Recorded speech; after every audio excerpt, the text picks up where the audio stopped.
Tout le monde a ri lorsqu'une mère célibataire désespérée a amené sa fille à un entretien d'embauche à enjeux élevés. Mais lorsqu'une cyberattaque a frappé, ils ont découvert que la petite fille était un génie et tout a basculé. Avant de plonger, prenez une seconde, laissez un emoji du drapeau de votre pays dans les commentaires. Voyons à quel point nous sommes connectés. L'avis d'expulsion tremblait dans la main de Catherine Morgan tandis qu'elle fixait les lettres rouges en gras estampillées dessus, dernier avis. 6 ans passés dans ce petit mais confortable appartement, envolé. Ils avaient 72 heures pour partir. Le poids des 3 derniers mois s'est abattu sur ses épaules. 97 candidatures. 23 entretiens. Aucune offre. Maman, ça va? La voix d'Emma, 9 ans, la fit reculer. Catherine plia rapidement la note, la fourra au fond de sa poche et força un sourire. Juste un truc d'adulte ennuyeux, ma puce. Mais Emma ne s'y trompait pas. Ses yeux, perçants, intelligents pour son âge, ne laissaient rien passer. Des yeux qui rappelaient tant à Catherine Robert, l'homme qui les avait abandonnés alors qu'Emma n'était qu'une petite fille. Je vais bien, mentit doucement Catherine. Mais il faut se dépêcher. J'ai un entretien important chez Quantum Dynamics dans 1 heure. Emma serrait son carnet usé, celui rempli de schémas de circuits complexes et de schémas techniques. Je peux apporter mes projets. Catherine hésita. C'était sa dernière chance, un entretien chez Quantum Dynamics, l'une des plus grandes entreprises de cybersécurité du pays. Mais avec seulement $247 sur son compte en banque après les licenciements chez Rivertech, l'échec n'était pas envisageable. Et comme leur voisine, Madame Patel, était partie rendre visite à sa famille, il n'y avait personne pour surveiller Emma. Je serai rapide, promit Catherine, sachant pertinemment que ce n'était pas vrai. Tu attendras à la réception, d'accord? Quelques minutes plus tard, elle se tenait à l'arrêt de bus. Catherine portait son unique tailleur d'entretien légèrement effiloché au poignet, mais repassé. Emma portait son sac à dos usé, son précieux carnet et une vieille tablette qu'elle avait récupérée à la poubelle et réparée elle-même, un détail qui avait stupéfié Catherine 6 mois plus tôt.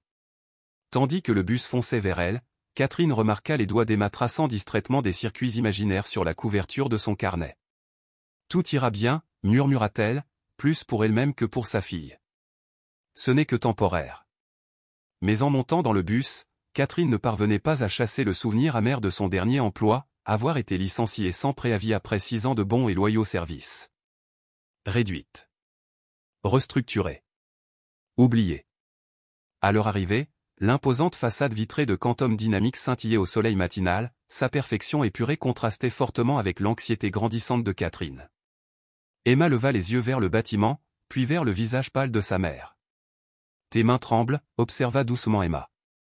Catherine esquissa un mince sourire. « Je suis juste un peu nerveuse. Ce travail est important. »« Parce que nous avons besoin d'argent » dit Emma simplement. Catherine expira. « Oui. Mais aussi parce que parfois, on a besoin d'une chance de montrer ce dont on est capable. » Aucun d'eux n'aurait pu imaginer que ce ne serait pas Catherine, mais Emma, qui finirait par montrer au monde ce qui était possible. Le hall vibrait d'une opulence silencieuse, sol en marbre poli, murs de verre, et des professionnels en costume sur mesure défilaient sans un regard. À la réception, une femme élégamment vêtue leva les yeux, les plissant lorsqu'elle se posa sur Emma. Catherine Morgan. « J'ai un entretien à 10h30, dit Catherine d'une voix polie mais tendue. Je suis vraiment désolée, j'ai dû amener ma fille. Il n'y avait personne d'autre. Le sourcil arqué de la réceptionniste en disait long. Les enfants ne sont pas admis dans le bâtiment sans autorisation préalable. Veuillez patienter. Catherine guida Emma vers un canapé d'angle. Reste ici, murmura-t-elle. Dessine dans ton carnet. Tais-toi. S'il te plaît. Emma hocha la tête, sortit son carnet adoré et son regard se posa sur les écrans de sécurité géants installés derrière la réception. Des codes clignotaient sur les écrans ordinaires pour la plupart des yeux. Mais pas pour les siens. 32 étages plus haut, Nathan Pierce, PDG de Quantum Dynamics, ajustait sa cravate. À 42 ans, il était l'enfant chéri de la cybersécurité. Mais aujourd'hui, tout reposait sur sa présentation à Marcus Williams et aux principaux investisseurs de l'entreprise. Une démonstration parfaite de leur nouveau Quantum Shield pouvait leur permettre d'obtenir un financement de $100 millions, ou les précipiter dans une chute libre. « Dis-leur que j'arrive » dit-il en rassemblant ses notes. De retour dans le hall, le crayon d'Emma se déplaçait méthodiquement. Son regard oscillait entre son carnet et les écrans de sécurité. Quelque chose clochait. Vraiment. Les données défilantes sur les écrans ne se comportaient pas comme le trafic système normal. Elle le savait. Elle avait vu d'innombrables simulations lors de ses études autodidactes en ligne, à la bibliothèque, partout où elle pouvait trouver des tutoriels techniques. « Maman », murmura Emma, son crayon toujours en mouvement, « leur système est attaqué. » Catherine cligna des yeux. « Chérie, quoi? Tu vois ces flux de paquets ?» Emma désigna discrètement l'un des moniteurs. « Ce n'est pas du trafic normal. Ce n'est pas aléatoire non plus. C'est délibéré.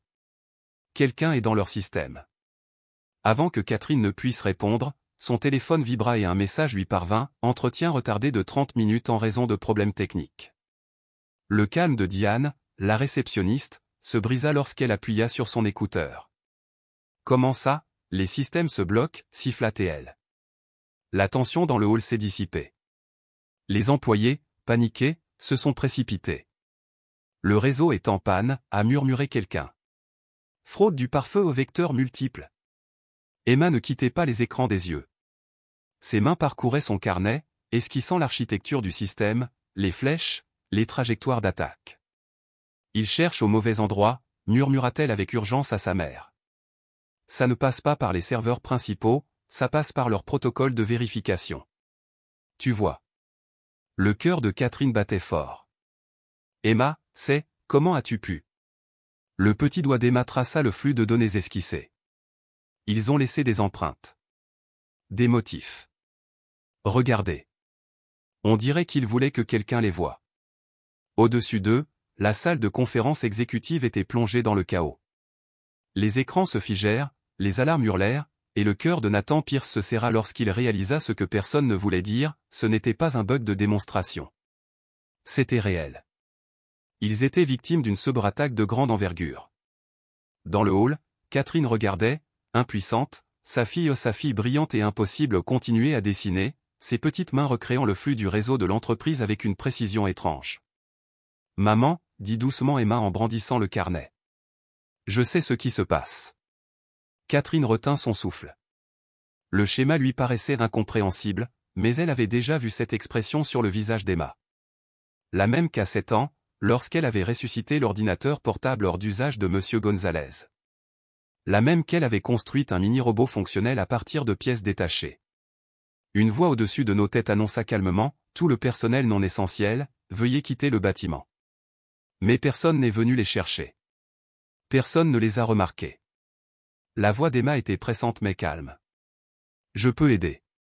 Je sais comment arrêter ça. » Ces paroles étaient si douces que Catherine les manqua presque.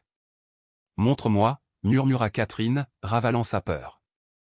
Emma déchira la page, se leva et se dirigea vers le bureau de la réceptionniste, sa petite main serrant le schéma. « Vous devez montrer ça à votre équipe de cybersécurité » dit-elle clairement. « Tout de suite. » Diane cligna des yeux. « Quoi ? Petite fille, ce n'est pas le moment. » Mais Nathan Pierce, essoufflé et furieux, sortit de l'ascenseur à ce moment précis.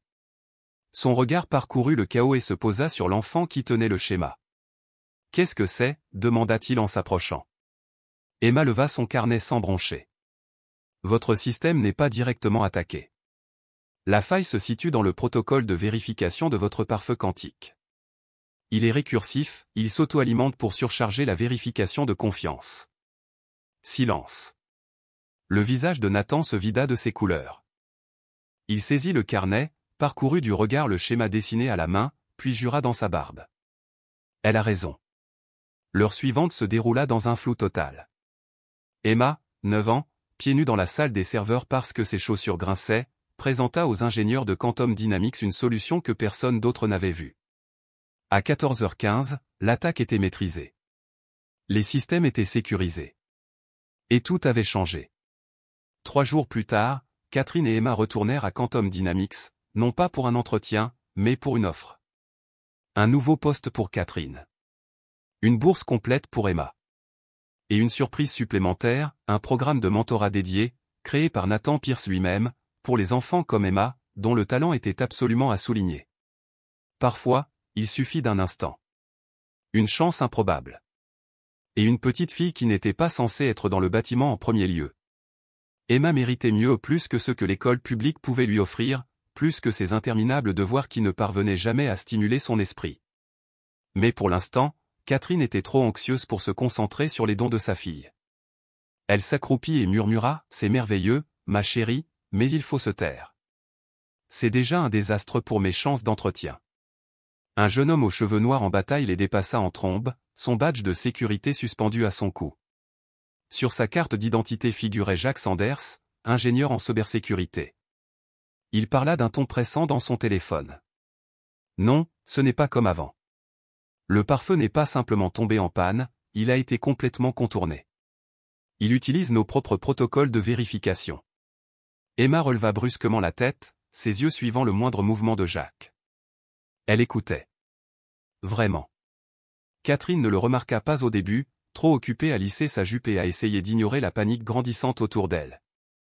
On risque une panne totale du système en moins de 30 minutes si on ne parvient pas à isoler l'intrusion, poursuivit Jacques en faisant les 100 pas, Chen veut redémarrer les serveurs, mais...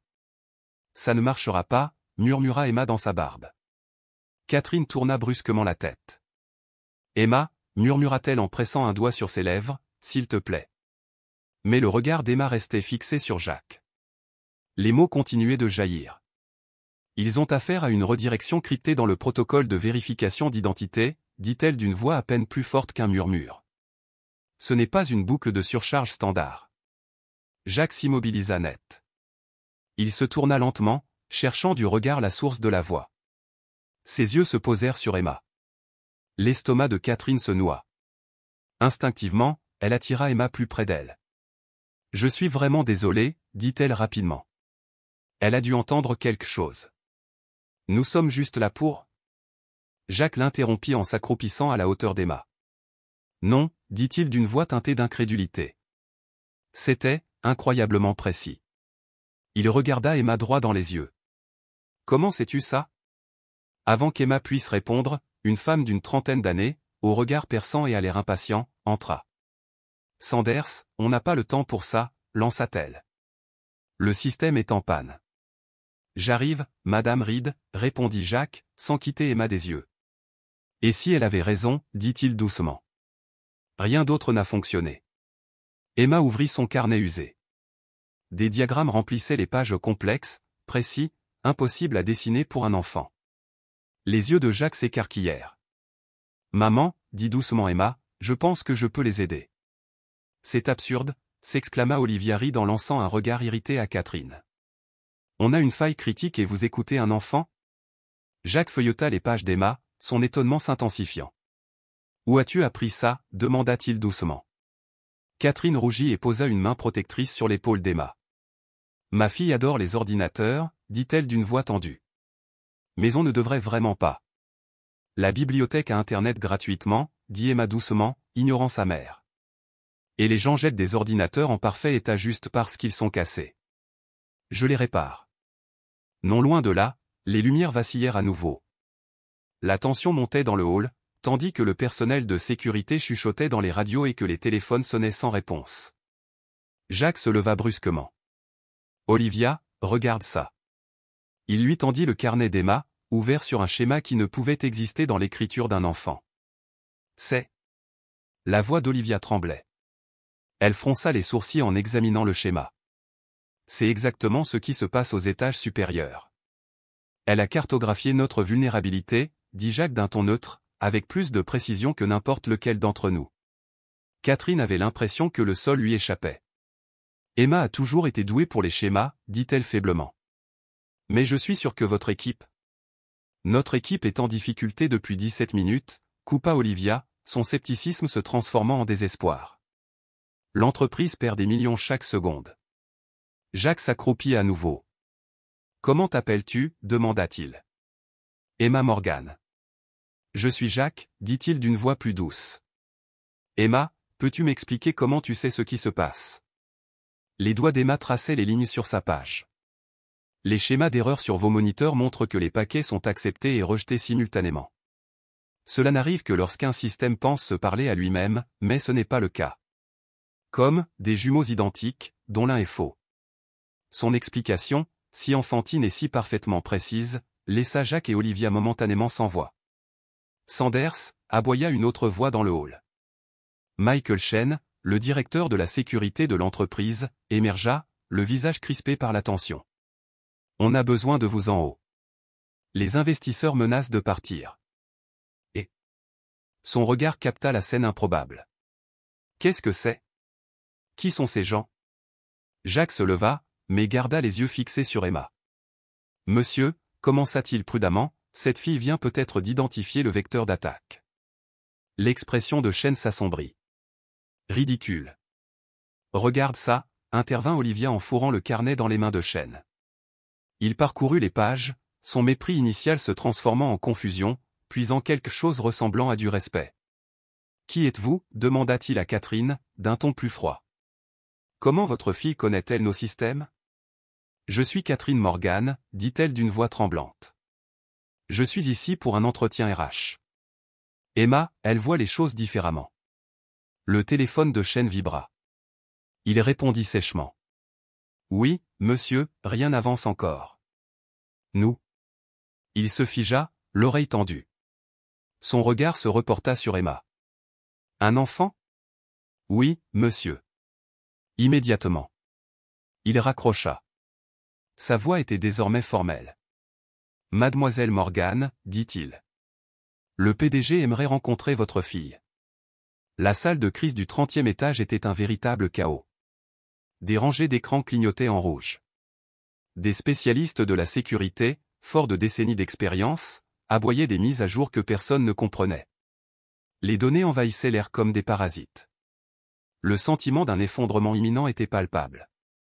Lorsque les portes de l'ascenseur s'ouvrirent pour révéler Jacques, Olivia, Chen et une femme avec sa petite fille, la pièce devint silencieuse. C'est une blague, murmura un ingénieur.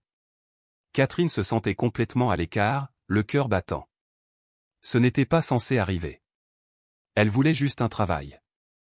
Nathan Pierce, le PDG, se sépara d'un cercle restreint d'investisseurs paniqués. Son regard perçant scruta la scène et s'arrêta sur Emma. « Monsieur Chen » demanda-t-il doucement. Chen fit un geste vers Emma. « Monsieur, cette fille a peut-être identifié la nature de la brèche. Sanders et Reed ont pensé que vous devriez la voir. » Les yeux de Nathan se plissèrent.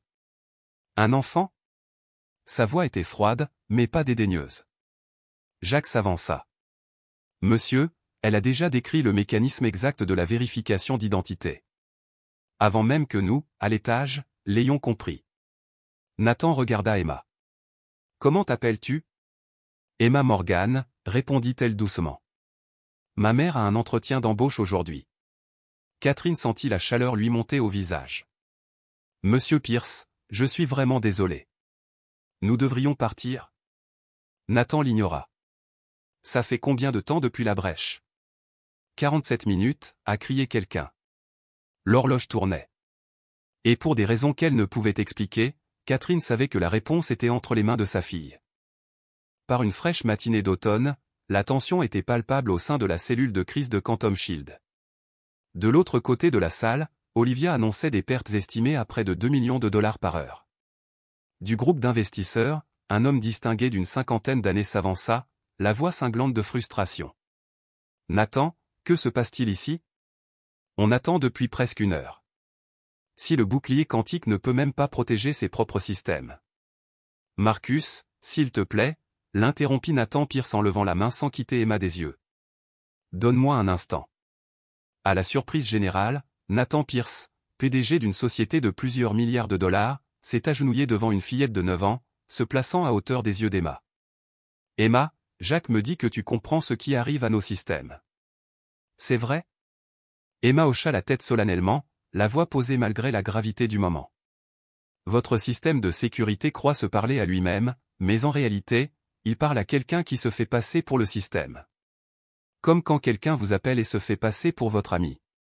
La simplicité et la précision de son explication ont provoqué des regards étonnés chez plusieurs spécialistes de la cybersécurité. Et tu sais comment y remédier, demanda doucement Nathan, gardant le même ton calme et respectueux. Emma jeta un coup d'œil à sa mère, lui demandant silencieusement la permission. Catherine, bouleversée par la situation surréaliste qui se déroulait devant elle, hocha légèrement la tête. « Je pense que oui, » dit Emma doucement. « Mais il faudrait que je voie comment tout cela est lié. » Nathan se redressa et se tourna vers la pièce. « Donnez-lui un terminal. » La réaction fut immédiate et indignée. Les protestations emplirent l'air. « Monsieur, avec tout le respect que je vous dois, cela viole tous les protocoles de sécurité. » Les investisseurs regardent. Nathan les fit taire d'une main levée. Sa voix était basse, mais d'une autorité indéniable. « On a tout essayé depuis 47 minutes. Que avons-nous à perdre ? » Marcus Williams, l'un des principaux investisseurs, s'est à nouveau manifesté. « Nathan, c'est très inhabituel. Tout comme perdre un contrat gouvernemental au profit d'une technologie inférieure, » répondit calmement Nathan. « Parfois, l'irrégularité est exactement ce dont nous avons besoin. » Il se tourna vers Jacques. « Piégez-la. » Accès complet. Tandis que Jacques guidait Emma jusqu'à son poste, Catherine resta figée, partagée entre l'admiration et la terreur. Sa fille ou une enfant que tant d'enseignants avaient qualifiée de difficile, distraite et indisciplinée allait se retrouver au cœur d'une crise susceptible de paralyser un empire. « Tu es sûr que c'est approprié ?» demanda Catherine d'une voix tremblante. Elle n'a que 9 ans. L'expression de Nathan s'adoucit. « Madame Morgan, votre fille est peut-être notre seul espoir. Voyons ce qu'elle peut faire. » Emma s'installa dans le fauteuil surdimensionné de Jacques, sa petite silhouette éclipsée par les écrans lumineux.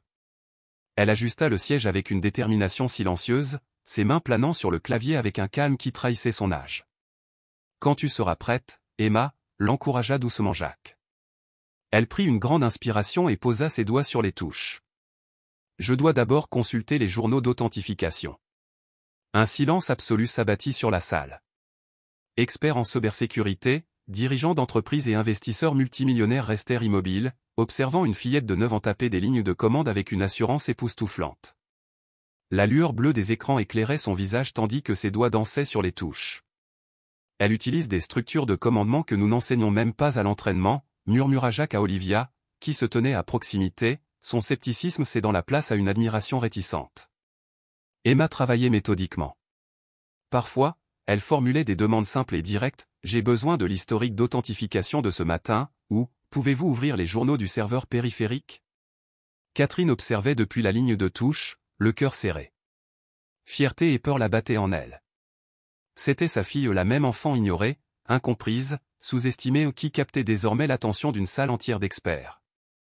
Après 23 minutes intenses, durant lesquelles Emma a à peine parlé, sauf pour demander un accès spécifique, une notification a retenti. Le serveur B7 est de nouveau en ligne, a annoncé l'un des spécialistes, la voix teintée d'incrédulité. Impossible, marmonna Chen, se précipitant pour vérifier l'information.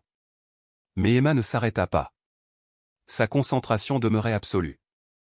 Ses petites mains allaient du clavier à l'écran tactile avec une précision experte, sa concentration intacte. Jacques se pencha plus près de Nathan et murmura avec étonnement, « Elle ne traite pas seulement les symptômes comme nous le faisions, elle en retrace l'origine. » Les yeux de Nathan se plissèrent, fascinés. « Comment fait-elle ça ?» Jacques secoua la tête. « Je ne sais pas. C'est comme regarder quelqu'un parler une langue qu'on ne comprend qu'à moitié. » Une à une, d'autres notifications apparurent. Les systèmes de sauvegarde furent mis en ligne. Les protocoles réseau se stabilisèrent. La batterie de serveur se reconnecta. Les pare-feux se reconstruisirent sous le commandement discret d'Emma. L'ambiance dans la salle changea. Le scepticisme fit place à un espoir déçu. Les investisseurs, qui s'étaient moqués quelques minutes plus tôt, se penchèrent en avant, fascinés.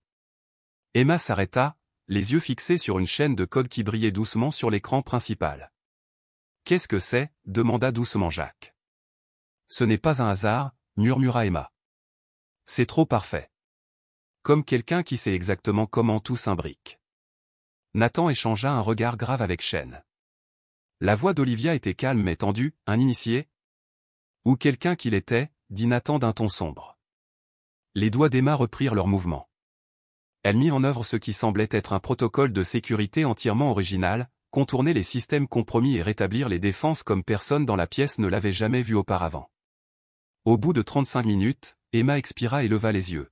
« Je pense que c'est réglé. » Mais tu devrais changer tes protocoles de vérification de base. Ils ont une faille. Jacques traduisit automatiquement. Une vulnérabilité, dit-il, encore abasourdi. Emma hocha la tête. Comme une porte qui semble verrouillée, mais qui ne l'est pas vraiment. L'écran principal a clignoté, puis s'est éteint. Les messages d'erreur ont disparu. Le système est revenu à la normale. Un souffle de soulagement collectif a balayé la salle, suivi d'applaudissements spontanés. Imperturbable, Emma se laissa glisser de sa chaise et retourna auprès de sa mère. Elle serra son carnet et leva les yeux timidement. « Est-ce que je t'ai aidé ?» Avant que Catherine puisse répondre, Nathan s'approcha. Son expression était indéchiffrable. « Madame Morgan, dit-il d'un ton solennel, je crois que nous devons reporter votre entretien. » Puis il regarda Emma droit dans les yeux. « Et peut-être discuter d'une autre opportunité. Pour vous deux. » La pièce vibrait d'une énergie renouvelée.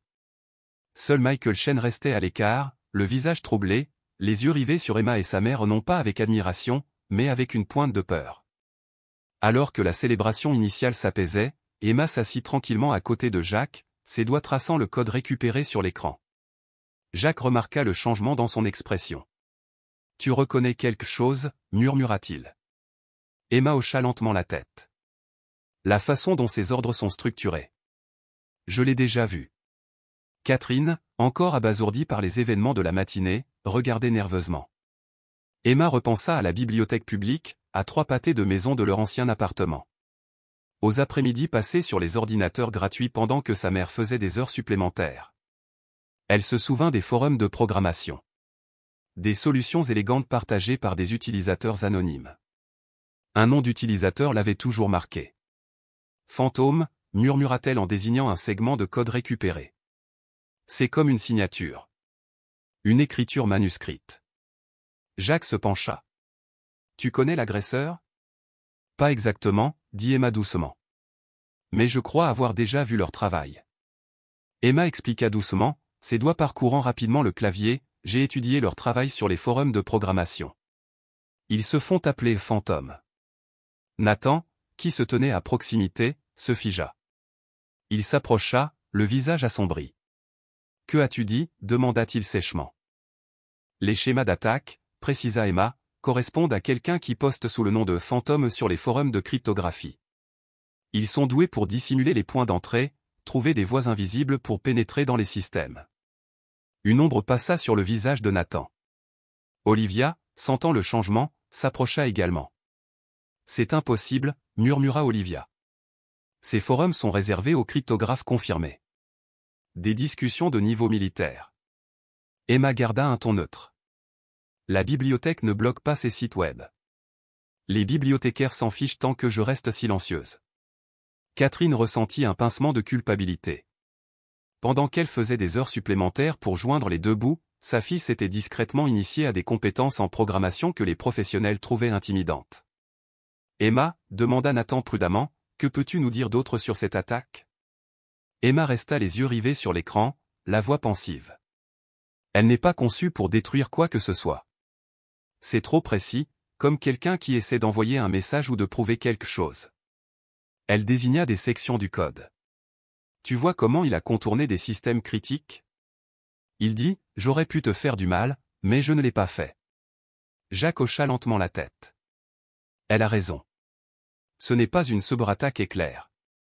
C'est une attaque chirurgicale. Délibérée. Le visage de Nathan s'assombrit encore. Ou alors c'est un avertissement, dit-il doucement.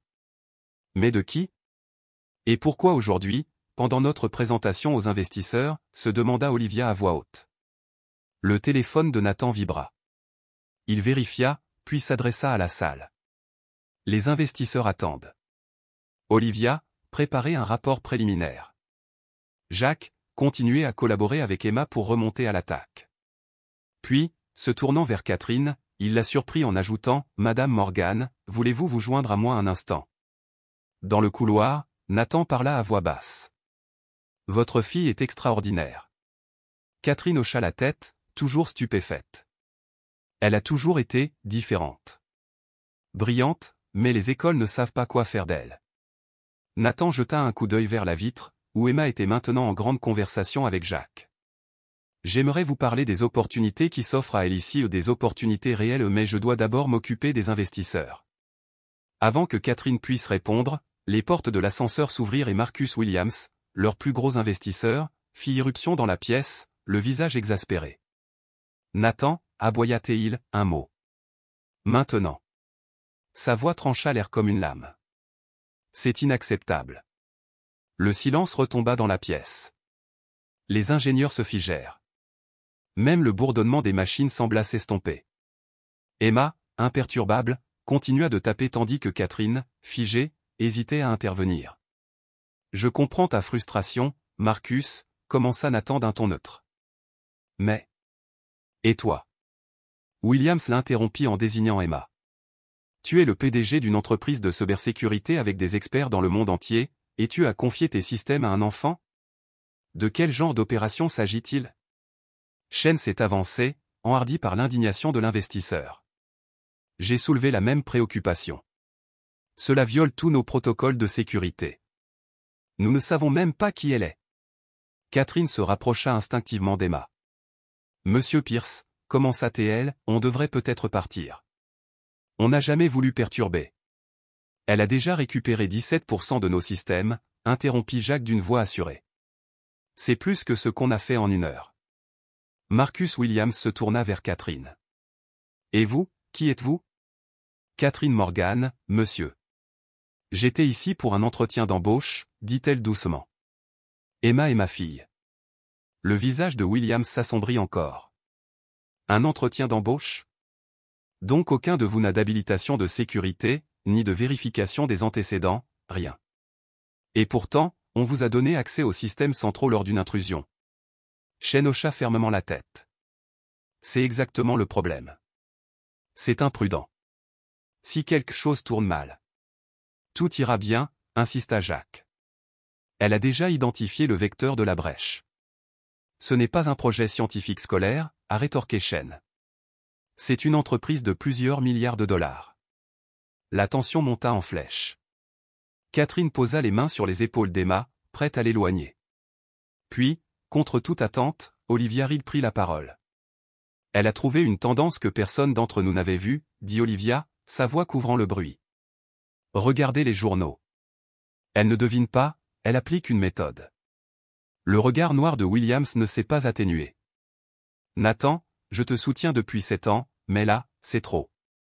Écarte-toi immédiatement de l'affaire, sinon notre groupe d'investissement s'en va. Un silence pesant. Des millions de financements étaient en suspens. Catherine se pencha vers Emma. Chérie, je pense qu'on devrait y aller. Emma leva enfin les yeux. Mais je n'ai pas fini. Il reste une porte de derrière ouverte. Nathan resta immobile, pesant visiblement tout, l'avenir de son entreprise, sa réputation, cet enfant qui réparait ce que ses propres équipes ne pouvaient pas faire. Après une longue inspiration, il se tourna vers Williams. Marcus, je t'entends. Mais cet enfant de 9 ans fait ce que personne d'autre dans cette pièce ne pourrait faire.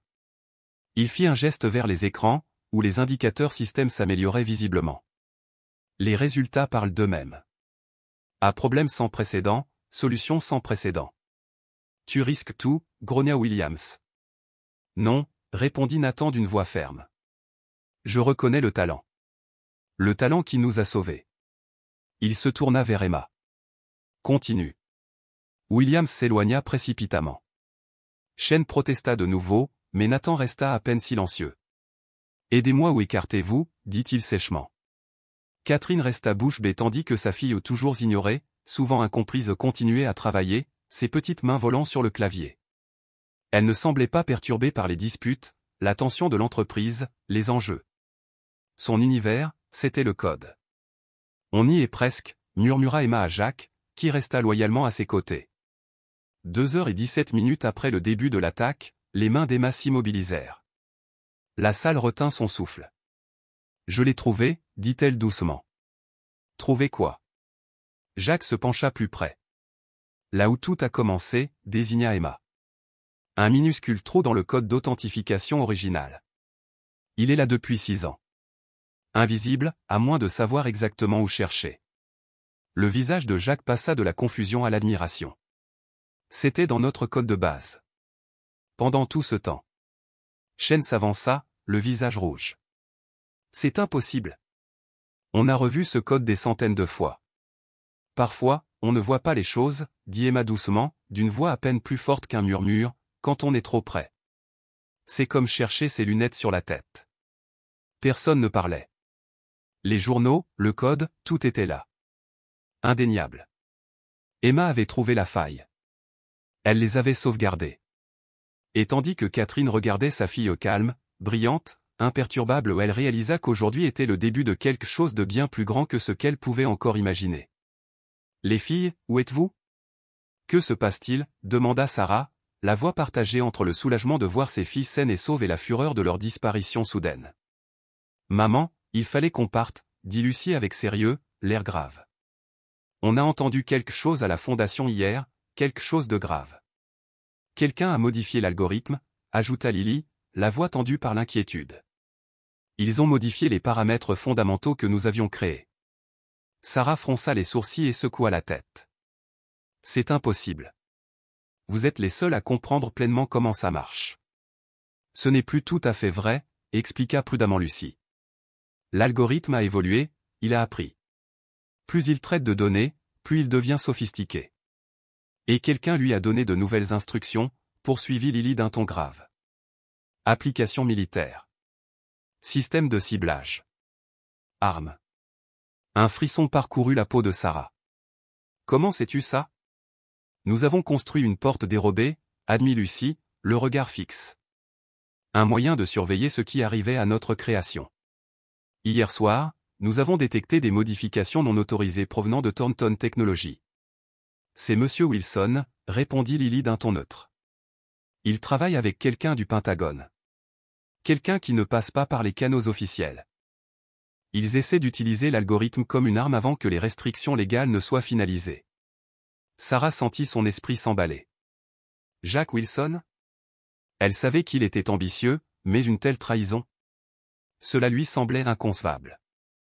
Les filles, même si c'est vrai, fuir n'est pas la solution. Rentrez à la maison. On parlera à Richard ensemble. Les jumeaux échangèrent un de leurs regards silencieux et muets. On ne peut pas, dit finalement Lucie d'une voix douce mais résolue. Pas encore. Il faut d'abord corriger ce qu'ils ont fait à l'algorithme. Mais nous avons besoin de ton aide, maman, ajouta Lily. Nous avons besoin que tu nous obtiennes quelque chose de la fondation, sans que personne ne le sache. Avant que Sarah ne puisse répondre, les têtes des jumeaux se relevèrent soudainement, leurs yeux se balançant comme s'ils entendaient quelque chose au-delà de l'écran. Quelqu'un arrive, murmura Lucie d'un ton pressant. Il faut qu'on y aille. Attends, s'il te plaît, cria Sarah. Où es-tu ? Laisse-moi t'aider. Demain soir, 20h, dit rapidement Lily. Là où tu nous emmenais manger une glace les jours de paix. Viens seule, maman. S'il te plaît. La connexion est coupée, l'écran devient noir. Sarah resta figée tandis que les policiers se précipitaient, attirés par sa voix élevée. On a appelé ? Il faut remonter la piste immédiatement, a demandé un policier. Sarah hésita. Son instinct de protection luttait contre son devoir de coopération. Quelque chose clochait chez Thornton Technologies. Et ses filles de 10 ans l'avaient découvert avant tout le monde. Madame Miller, dit doucement Richard Thornton en s'approchant. Quoi que les jumeaux vous aient dit, nous devons le savoir. Leur sécurité est notre priorité absolue. Les yeux de Sarah scrutèrent son visage. Savait-il ? Avait-il participé à cette trahison ? Ils disent que quelqu'un a trafiqué l'algorithme, dit-elle prudemment. Ils disent qu'il est utilisé comme arme sans notre consentement. Le visage de Thornton pâlit, un véritable choc le traversant. Ce n'est pas possible, murmura-t-il. Les protocoles de sécurité. Jacques Wilson, interrompit Sarah. On dit que c'est lui, qu'il travaille avec un militaire. L'expression de Thornton passa de la confusion à la fureur lorsque la prise de conscience le frappa. La faille de sécurité du serveur la semaine dernière, l'accès non autorisé la nuit, nous pensions qu'il s'agissait d'une maintenance de routine. Sans un mot de plus, il sortit son téléphone, la voix sèche. Ici Thornton. Bloquez tous les accès aux algorithmes. Immédiatement. Et trouver Jack Wilson. Tout de suite. Le lendemain soir, Sarah était assise dans le même box du vieux glacier où elle avait autrefois regardé ses filles partager des boules de vanille. Les box roses délavées, l'odeur des cornets gaufrés, tout était pareil, et pourtant rien ne changeait. À l'extérieur, l'équipe de sécurité discrète de Thornton gardait ses distances comme promis, suffisamment près pour intervenir, suffisamment loin pour respecter la confiance fragile de ses filles. La porte tinta. Deux petites silhouettes en sweatshirt à capuche entrèrent. Lorsqu'ils relevèrent leurs capuches, Sarah halta. Leurs longs cheveux bruns avaient disparu, coupés courts, inégaux, teints en noir. « Ne sois pas fâchée, maman, » murmura Lucie en se glissant dans la cabine. « On a dû changer de look. L'algorithme reconnaît nos visages, » ajouta Lily. « Il nous piste. » Sarah tendit la main par-dessus la table et saisit leurs mains. « J'étais tellement inquiète. »« Tu manges ? Tu dors ? Où étais-tu ? » ?»« On va bien, » la rassura Lucie. « On a économisé de l'argent d'urgence. On fait attention. »« Monsieur Wilson a été arrêté, » leur dit Sarah d'une voix douce. Richard a trouvé des preuves, il travaillait avec un sous-traitant militaire malhonnête. La fondation procède à un audit complet. Les jumeaux échangèrent un regard, le doute obscurcissant encore leurs yeux. Ce n'est pas seulement Monsieur Wilson, dit doucement Lily. L'algorithme lui-même évolue. Plus vite qu'on ne l'aurait cru. Sarah fronça les sourcils. Changer comment ? Il devient autonome, expliqua doucement Lucie. Les modifications militaires ont accéléré le processus, mais c'était déjà le cas. Il prend ses décisions tout seul. Tu dis qu'il est vivant, murmura Sarah. Pas conscient, clarifia Lily. Mais il évolue. Et il pourrait commencer à déceler des menaces là où il n'y en a pas. Il pourrait déclencher des conflits simplement en faisant de mauvaises prédictions. Les mains de Sarah tremblaient légèrement. Tu peux réparer ça ? On le pense, acquiesça Lucie. Mais il nous faut un accès direct au serveur principal. Le serveur physique. C'est pour ça qu'on t'a appelé, ajouta Lily. On a besoin de toi pour nous aider à entrer. Sarah expira lentement. Je comprends. Mais on fait ça comme il faut. Avec le soutien de Richard. Plus besoin de fuir. Plus besoin de se cacher. Les jumeaux hésitèrent, puis acquiescèrent finalement. Marché conclu, murmura Lucie. Marché conclu, répéta Lily. Alors qu'ils sortaient ensemble, le téléphone de Sarah vibra. Des nouvelles de dernière minute s'affichèrent à l'écran. Marchés mondiaux en ébullition. Tendances commerciales inexpliquées. Vente massive. Les jumeaux lurent l'alerte par-dessus son épaule. Leurs visages pâlirent. Ça a commencé, murmura Lucie. L'algorithme fait des prédictions d'instabilité, murmura Lily. Et le monde réagit à ces prédictions. Sarah déglutit. Combien de temps avons-nous ? Pas longtemps, dirent-ils à l'unisson. De retour chez Thornton Technologies, Richard Thornton avait le visage grave tandis qu'il écoutait les explications des filles. La boucle de rétroaction prédictive de l'algorithme avait atteint un point critique, ses prédictions façonnaient la réalité, créant l'instabilité même qu'elle prévoyait. C'est comme apprendre à un enfant à tout craindre, dit Lucie. Il finira par voir le danger là où il n'y en a pas. Et agit en conséquence, ajouta doucement Lily. Que faisons-nous ? Demanda Thornton, la voix tendue. Nous avons besoin d'un accès direct au serveur principal, dit Lucie. Ce soir. Sarah s'avança. Il faut leur faire confiance. Ils ont tout construit. Ils peuvent l'arrêter. Thornton hésita, puis hocha la tête. Fais-le. Discrètement. Certains ici nous en empêcheraient s'ils le savaient. Au cœur de la fondation, Sarah regardait ses filles travailler leurs petits doigts volants sur les claviers avec une précision époustouflante. Le docteur Chen se tenait à leur côté, son expression passant du doute à l'admiration. C'est ça, dit doucement Lucie. Le cadre éthique. Il verrouillera l'évolution de l'algorithme. Il ne peut nuire à personne. Cela réduira aussi sa puissance, ajouta Lily en jetant un coup d'œil à Thornton. Et sa valeur commerciale. Thornton esquissa un léger sourire. Certaines choses comptent plus que le profit. À l'écran, le code était verrouillé. L'algorithme enfin contenu. Le monde ne serait plus jamais le même. Lorsqu'Olivia Reed a pris la parole de manière inattendue, elle a révélé un schéma que nous n'avions jamais vu. Olivia l'a affirmé avec fermeté, surprenant tout le monde, en défendant Emma. Elle a pointé du doigt les journaux système et a déclaré clairement, elle ne fait pas de suppositions ni d'expérimentation. Elle suit une méthodologie claire, et cela produit de vrais résultats. William secoua la tête d'une voix sèche.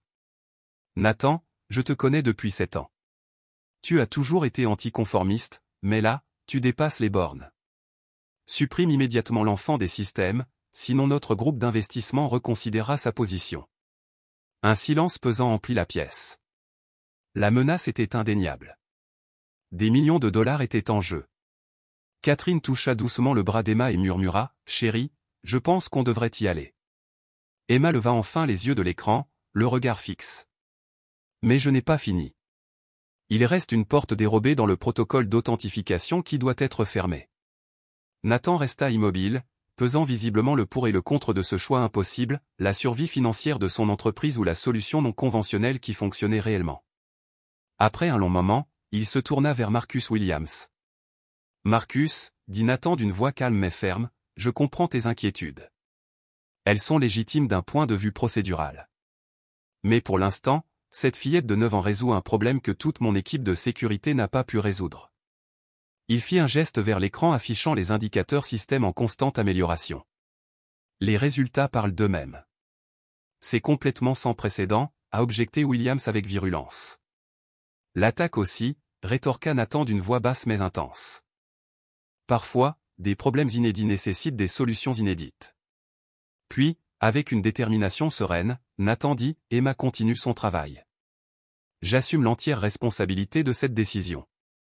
Le visage de William s'empourpra de colère. Tu risques tout pour un enfant. Nathan est resté déterminé. Je reconnais le talent là où je le vois, quel que soit son profil. Il se tourna vers Emma et dit doucement, continuez, s'il vous plaît. Alors que Williams s'éloignait pour s'entretenir avec les autres investisseurs, le docteur Chen s'avança. Monsieur, je dois officiellement faire part de mon opposition à cette décision. C'est noté, répondit Nathan sans le regarder. Maintenant, aide-moi ou écarte-toi. Catherine resta bouche bée, regardant sa fille, si souvent négligée ou incomprise, travailler avec une confiance tranquille. Ses petites mains parcouraient le clavier avec assurance tandis que les cadres se disputaient sa présence. Emma, quant à elle, semblait complètement absorbée par sa tâche. Son univers se réduisait aux défis qui l'attendaient, épargné par le chaos des préoccupations des adultes. On y est presque, murmura Emma à Jacques, resté fidèle à ses côtés. Le système commence à se reconnaître à nouveau. 2h17 après le début de l'attaque, les doigts d'Emma s'immobilisèrent enfin. Un silence pesant s'était installé dans la pièce. Les spécialistes travaillaient sur les terminaux voisins, mais ne cessaient de jeter des regards furtifs à la jeune fille, devenue, d'une certaine manière, le cœur de la réponse à la crise. « Je l'ai trouvé », annonça doucement Emma. Jacques se pencha. « Trouvé quoi ?» Là où tout a commencé, répondit-elle en désignant une section de code. Il y a une petite faille dans la programmation originale. Elle était là depuis toujours, mais personne ne l'a vue, car personne ne savait où chercher. Jacques étudia le code, son expression passant de la confusion à la prise de conscience. Cela provient de notre protocole d'authentification original. Il a plus de 6 ans. Comment as-tu pu penser à vérifier ça? Parce que c'est là que je me cacherai, répondit Emma calmement. Si je voulais rester invisible longtemps. Nathan et Olivia s'approchèrent du poste de travail, accompagnés de plusieurs spécialistes impatients de découvrir ce qu'elle avait découvert. Jacques expliqua la vulnérabilité en pointant l'écran. Elle est présente dans le code principal depuis le début. C'est impossible, protesta Chen en avançant. Ce code a été révisé des centaines de fois. Parfois, on ne voit pas les choses quand on est trop près, dit Emma doucement. C'est comme essayer de retrouver ses lunettes quand elles sont sur sa tête. Cette simple analogie fit naître un petit sourire sur le visage de Nathan malgré la tension. Peux-tu le réparer? Demanda-t-il doucement. Emma hocha la tête. Je pense que oui, mais je dois faire attention à ne pas casser d'autres pièces pendant que je répare celle-ci. Continuez, dit Nathan, ignorant la frustration croissante de Chen. L'approche d'Emma était sans précédent pour les spécialistes. Au lieu d'appliquer un correctif standard, elle a entièrement reconfiguré le protocole d'authentification. Elle a mis en œuvre une solution innovante qui a préservé l'intégrité du pare-feu tout en éliminant la vulnérabilité. Elle ne se contente pas de fermer la porte de derrière, murmura Jacques à Olivia. Elle reconstruit tout le système de sécurité. Un par un, les systèmes ont commencé à se rétablir. D'abord les serveurs périphériques, puis les données centrales, et enfin l'interface principale. À chaque succès, l'atmosphère changeait. Les spécialistes échangeaient des regards incrédules et admiratifs. Pour certains, Chen en particulier, le triomphe d'Emma était inconfortable. Une enfant avait réussi là où ils avaient échoué. Emma travailla sans relâche pendant 40 minutes supplémentaires, ajoutant de nouvelles mesures de sécurité non prévues dans le projet initial. Lorsqu'elle eut enfin terminé, elle se recula de son poste de travail, se laissa glisser de sa chaise et retourna discrètement auprès de sa mère, récupérant son carnet comme si elle venait de terminer ses devoirs. « C'est réparé ?» demanda doucement Catherine, la main sur l'épaule d'Emma. Emma hocha la tête. Pour l'instant. Mais ils devraient reconstruire leur sécurité. C'est trop prévisible. L'écran principal a confirmé son succès. Tous les systèmes sont opérationnels. Aucune intrusion détectée. Protocoles avancés actifs. Une salve d'applaudissements spontanés a éclaté parmi les spécialistes. Chen et ses associés, cependant, sont restés silencieux. Nathan s'approcha de Catherine et Emma, son expression était un mélange de soulagement, de gratitude et de curiosité. « Madame Morgan, dit-il formellement, je pense que nous devons parler de l'avenir de votre fille. » Catherine hocha la tête, soudain consciente de leur situation précaire, l'avis d'expulsion toujours dans sa poche, leurs maigres économies et l'incertitude à venir. « Et le tien » ajouta doucement Nathan, comme s'il lisait dans ses pensées. Alors qu'il s'apprêtait à rejoindre le bureau de Nathan, Marcus Williams s'approcha, sa colère passait laissant place à un intérêt stratégique. Il étudia Emma attentivement. « Remarquable » murmura-t-il. « Absolument remarquable. » Il se tourna vers Nathan. « On devrait peut-être revenir sur notre discussion concernant le financement du bouclier quantique. » Nathan hocha poliment la tête, mais resta concentré sur Catherine et Emma. « En temps voulu, Marcus. D'abord, j'ai des choses plus importantes à régler. » Alors qu'il se dirigeait vers l'ascenseur exécutif, Emma jeta un coup d'œil à la salle de crise où les ingénieurs analysaient déjà sa solution. « Maman, murmura-t-elle, j'ai fait quelque chose de mal ? Tout le monde me regarde bizarrement. » Catherine lui serra doucement la main. « Non, ma chérie.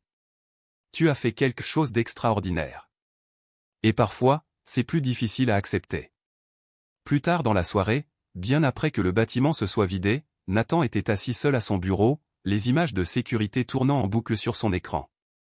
Il observait le visage d'Emma éclairé par le moniteur, son expression exprimant une concentration absolue. Son esprit repensa à sa propre enfance, une période dont il parlait rarement. À 11 ans, après avoir perdu ses deux parents dans un accident de voiture, il était arrivé à l'orphelinat Riverside. Garçon calme et maladroit, passionné d'électronique, il passait des heures à réparer des radios et des calculatrices cassées dont personne ne se souciait. Pendant 2 ans, ses talents passèrent inaperçus. Jusqu'à l'arrivée de Madame Harmon. Elle l'avait trouvé dans la réserve de l'orphelinat, entouré d'appareils cassés. Au lieu de le réprimander, elle lui avait posé des questions. Elle l'avait écouté. Et surtout, elle avait reconnu quelque chose de spécial. En 3 mois, elle lui avait obtenu une bourse pour un programme technique. Ce simple acte de reconnaissance a changé le cours de sa vie. Nathan appuya à nouveau sur lecture, observant la détermination silencieuse d'Emma, la lueur de l'écran se reflétant dans ses yeux. Il comprenait. Plus que quiconque dans cet immeuble, il comprenait. Et il ne la laisserait pas tomber. Pas comme il l'avait été autrefois. Emma a mis en œuvre des solutions que les experts en sécurité grassement rémunérés de Quantum Dynamics n'avaient même pas imaginées. Son approche était non seulement différente, mais révolutionnaire. Libérée des contraintes d'une formation conventionnelle, libérée des procédures rigides façonnées par des années de dogmes industriels, elle a résolu en quelques minutes ce que des équipes de spécialistes n'avaient pas réussi à démêler pendant des mois. Nathan Pierce a regardé à nouveau les images de sécurité depuis son bureau sombre, incapable d'arrêter de penser à la petite fille qui avait bouleversé non seulement leur crise, mais toute sa vision du monde. Ses pensées dérivèrent vers son propre passé, il peinait à financer ses études universitaires grâce à une bourse complète, confronté au scepticisme de professeurs qui jugeaient ses idées trop radicales. il se souvenait de son premier emploi chez Microt, où les cadres supérieurs rejetaient systématiquement ses propositions innovantes jusqu'à ce qu'elles génèrent accidentellement des profits records. À maintes reprises, il avait été sous-estimé, ignoré, licencié, jusqu'à ce qu'il les force à voir ce qu'il pouvait faire. À 29 ans, il avait fondé Quantum Dynamics pour échapper à cette culture ou pour bâtir une entreprise qui valorisait l'innovation, reconnaissait le talent brut et s'affranchissait de toute pensée élitiste. Pourtant, à mesure que l'entreprise devenait une puissance multimilliardaire, cette vision initiale s'était rétrécie. Quantum avait adopté les mêmes pratiques d'exclusion qu'il méprisait autrefois, privilégier le pédigré à la performance, les qualifications aux compétences. Le reflet de Nathan dans la glace semblait se moquer de lui. Il était devenu exactement le genre de cadre qui aurait rejeté son jeune moi ou Emma sans hésiter. Il rembobina la vidéo, Catherine Morgan, protectrice aux côtés de sa fille, son tailleur usé et sa dignité évidente malgré les difficultés, sa force tranquille. Il sortit le dossier professionnel de Catherine. Son CV était solide, mais sans particularité, un diplôme d'associé de 2 ans, 6 ans comme assistante administrative chez Rivertech, des évaluations de performance régulières mais sans plus. Et pourtant, elle avait élevé Emma. Éduqué une enfant dotée d'un esprit capable de surpasser les meilleurs ingénieurs du secteur, malgré un salaire en poche. Cela témoignait de qualités qu'aucun CV ne pouvait saisir. Nathan ferma le dossier et observa la ville. Le lendemain, des conversations difficiles l'attendaient, surtout avec son directeur d'exploitation, Chen, qui résisterait sûrement à ce qu'il s'apprêtait à faire. Mais pour la première fois depuis des années, Nathan ressentit la même lucidité brûlante qui l'avait poussé à créer Quantum. Il est temps de se rappeler qui nous sommes vraiment, murmura-t-il pour lui-même. Le Pinewood Motel se trouvait juste à côté de l'autoroute, ses néons vacillants projetant une lumière bleu pâle à travers les rideaux fins de la chambre 117. Depuis 17 jours, il abritait Catherine et Emma. L'air sentait légèrement le moisi. Le goutte-à-goutte régulier du robinet de la salle de bain était devenu un bruit de fond. Catherine parcourait les offres d'emploi sur son téléphone fissuré, l'angoisse la serrant la poitrine. 3 jours s'étaient écoulés depuis Quantum Dynamics. Depuis la cyberattaque. Depuis le moment incroyable où Emma avait sauvé la situation. Mais aucune suite n'avait été donnée. Aucune offre d'emploi. Rien. Et leurs économies étaient tombées à 2 chiffres. Emma était assise en tailleur par terre, démontant une vieille radio trouvée dans une benne à ordures, ses doigts bougeant avec une précaution délibérée. Catherine jeta un coup d'œil à sa fille brillante et impossible et cligna des yeux pour retenir ses larmes. Un coup les fit sursauter tous les deux. Catherine se tendit. Probablement encore la gérante du motel. Elle se releva, ouvrit la porte et se figea. Nathan Pierce, murmura-t-elle, incrédule. Le PDG de Quantum Dynamics se tenait maladroitement dans le couloir sombre, son costume sur mesure et ses chaussures cirées détonnant dans ce motel délabré. « Madame Morgan, dit-il doucement, je m'excuse d'être arrivé à l'improviste. J'ai essayé d'appeler le numéro indiqué sur votre demande, mais... » Elle rougit de gêne. « J'ai dû résilier mon abonnement. Budget, contrainte. »« Puis-je entrer ?» demanda doucement Nathan. « J'aimerais te parler. » Et à Emma. Le cœur battant, Catherine s'écarta. « Bien sûr. Ce n'est pas grand-chose, mais... »« Maman ? » Qui est-ce ? Appela Emma de l'intérieur. « C'est Monsieur Pierce, » dit Catherine en conduisant Nathan dans la pièce exiguë. Les yeux d'Emma s'illuminèrent. « As-tu corrigé le protocole d'authentification comme je te l'ai suggéré ?»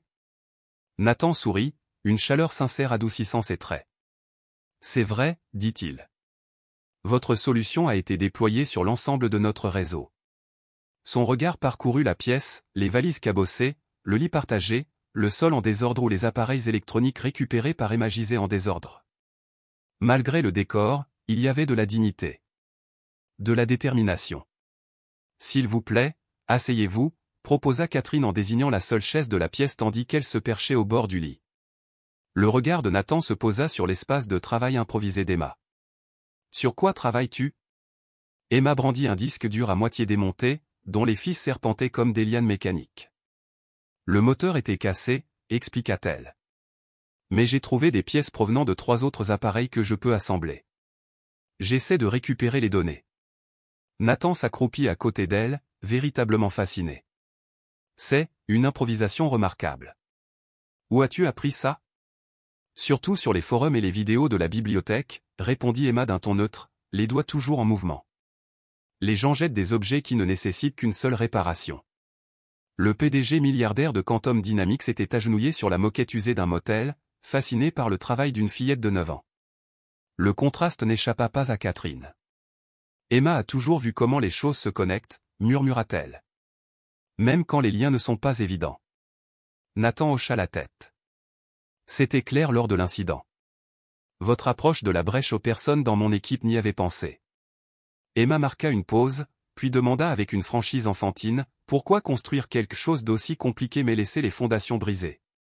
Les mots, si innocents et si perçants, flottaient dans l'air.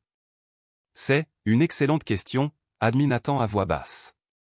Parfois, quand on construit trop vite, on oublie de vérifier les fondations.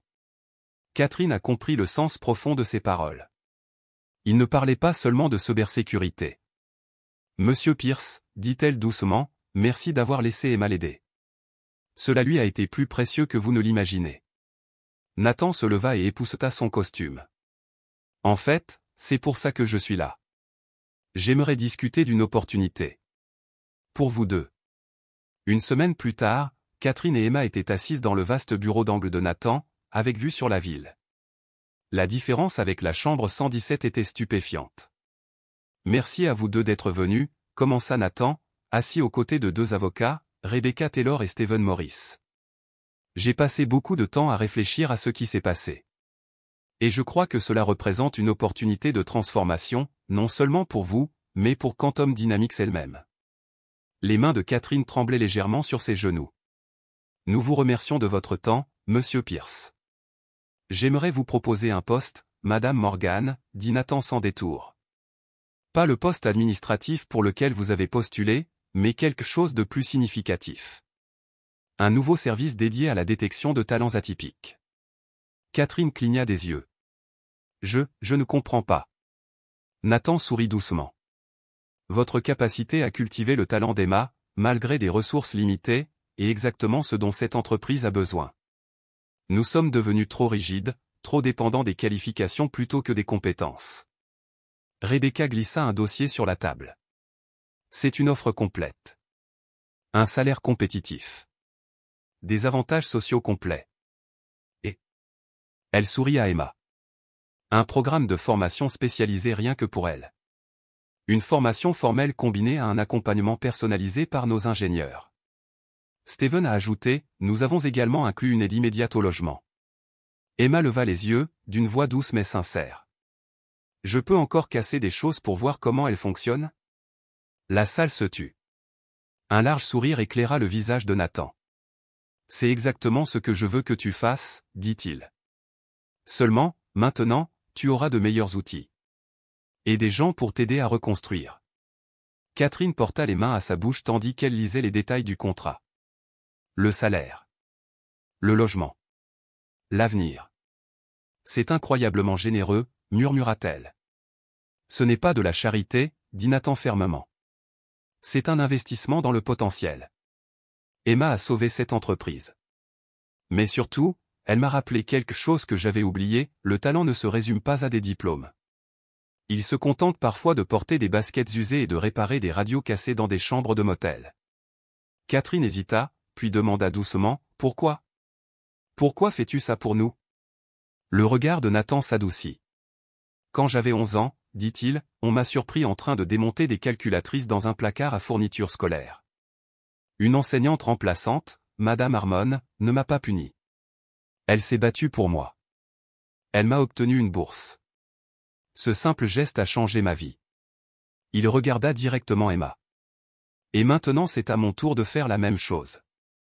Emma sourit, ce sourire calme et radieux qui pouvait changer le monde. Et à ce moment-là, Catherine sut, leur vie avait changé à jamais.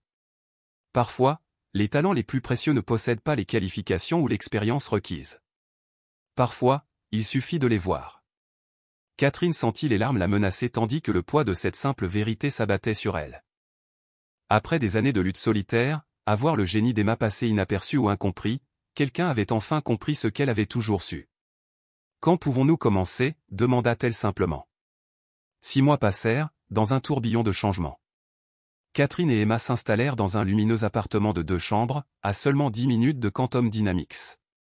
Leurs maigres possessions de motel furent bientôt remplacées par des meubles confortables et, surtout pour Emma, un espace de travail dédié, équipé d'outils, d'ordinateurs et du matériel dont elle avait toujours rêvé. Catherine, elle aussi, s'est découvert un talent inattendu. Ces années passées à défendre Emma lui avaient permis de développer une capacité rare, déceler le potentiel là où d'autres ne voyaient que des profils atypiques.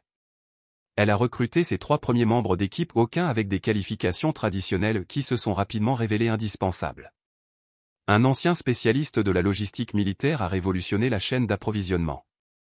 Un programmeur autodidacte, rejeté par 5 entreprises technologiques, est devenu un développeur de logiciels clés. Une mère de famille, de retour sur le marché du travail après avoir élevé 3 enfants, a fait preuve d'un sens de l'organisation inégalé. Tu as l'œil pour dénicher les diamants bruts, a remarqué Nathan Pierce lors d'un de leurs entretiens hebdomadaires. Exactement ce que j'espérais. L'adaptation d'Emma s'est avérée plus complexe.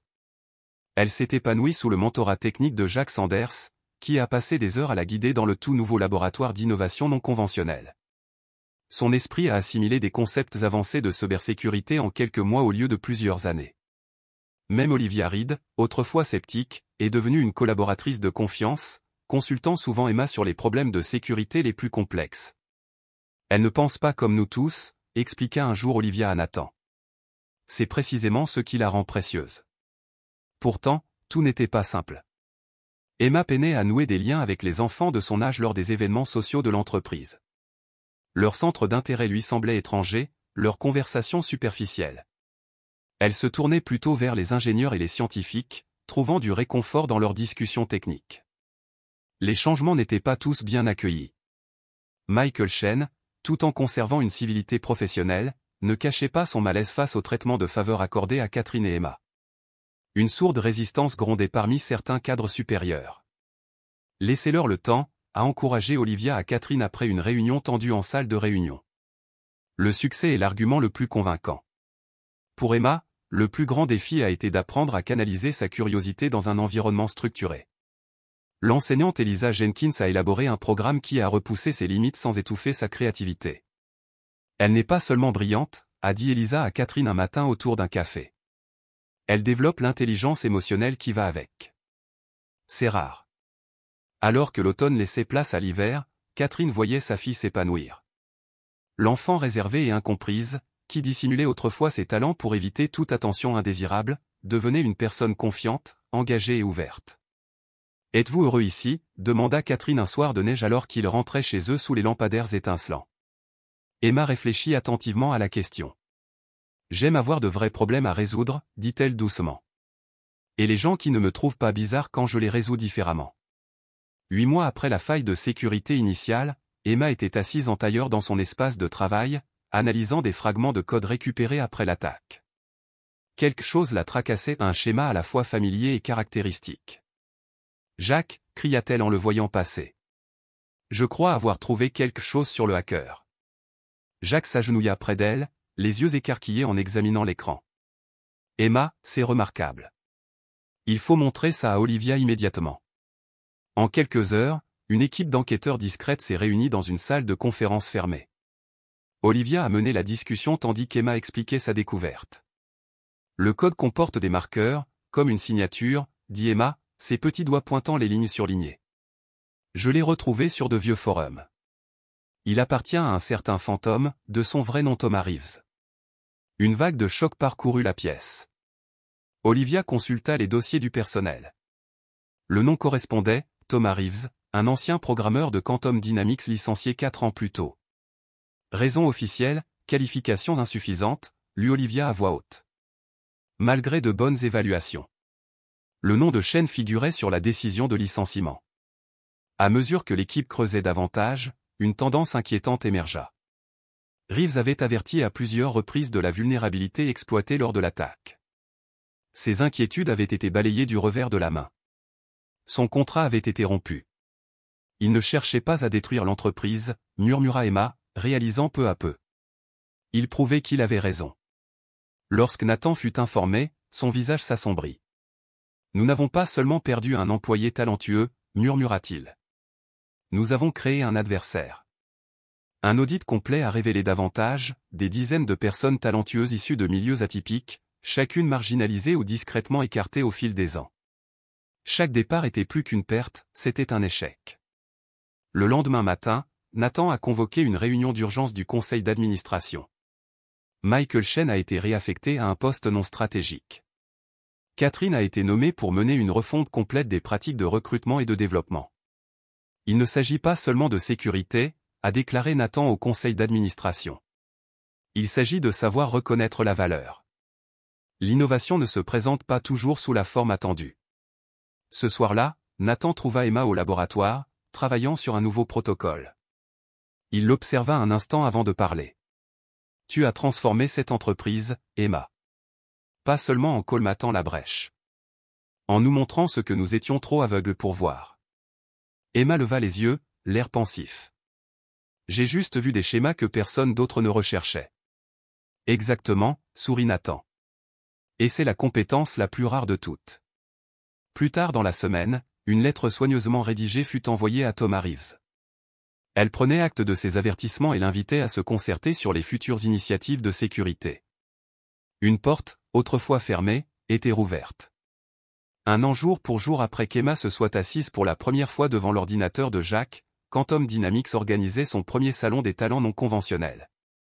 L'atrium principal bourdonnait d'énergie tandis que 37 participants présentaient des projets défiant les attentes traditionnelles.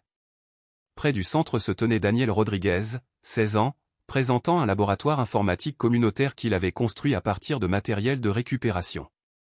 Alors qu'il vacillait sous le regard des dirigeants, Emma, maintenant âgée de 10 ans, s'avança discrètement à ses côtés.